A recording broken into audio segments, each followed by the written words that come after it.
अस्सलाम वालेकुम दोस्तों, आज हम आपको एक ऐसी कहानी सुनाने जा रहे हैं जिसमें मोहब्बत, कुर्बानी और माँ की दुआओं की ताकत छुपी हुई है। ये कहानी आपके दिल को छू जाएगी और ज़िंदगी के अहम सबक सिखाएगी।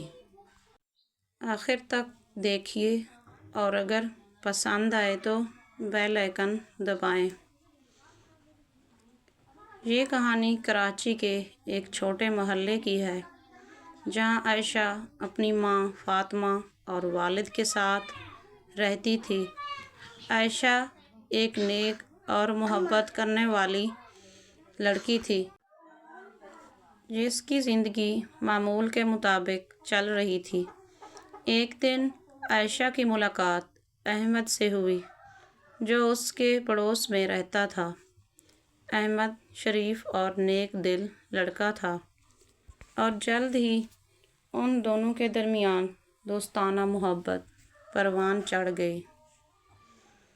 वक्त के साथ ये मोहब्बत गहरी होती गई।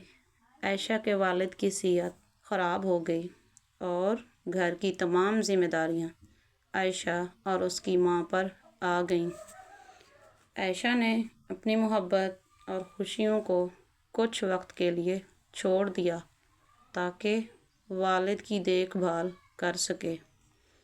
अहमद हमेशा उसके साथ रहने की कोशिश करता रहा मगर हालात ने उन्हें दूर कर दिया। फ़ातिमा आयशा की माँ हमेशा अपनी बेटी के लिए दुआ करती रहीं और उसे हौसला देती रहीं। आयशा ने माँ के हाथ का सहारा लेकर महसूस किया कि ज़िंदगी में मोहब्बत सिर्फ रोमांस नहीं बल्कि कुर्बानी और समझदारी भी है।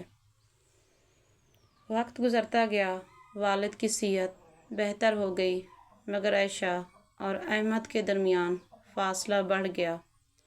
अहमद की नौकरी के मसाइल और आयशा के घर की जिम्मेदारियां उन दोनों के दरमियान रुकावट बन गईं।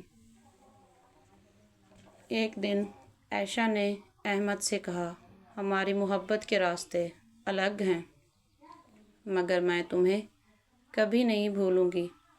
अहमद ने खामोशी से जवाब दिया, हकीकी मोहब्बत हमेशा दिल में रहती है, चाहे फासले हों या मुश्किलात। ये कहानी हमें ये सिखाती है कि मोहब्बत सिर्फ साथ रहने का नाम नहीं बल्कि एक दूसरे की कदर, कुर्बानी और समझदारी का नाम है। माँ की दुआएं कभी ज़ाया नहीं होती और हकीकी मोहब्बत कभी ख़त्म नहीं होती।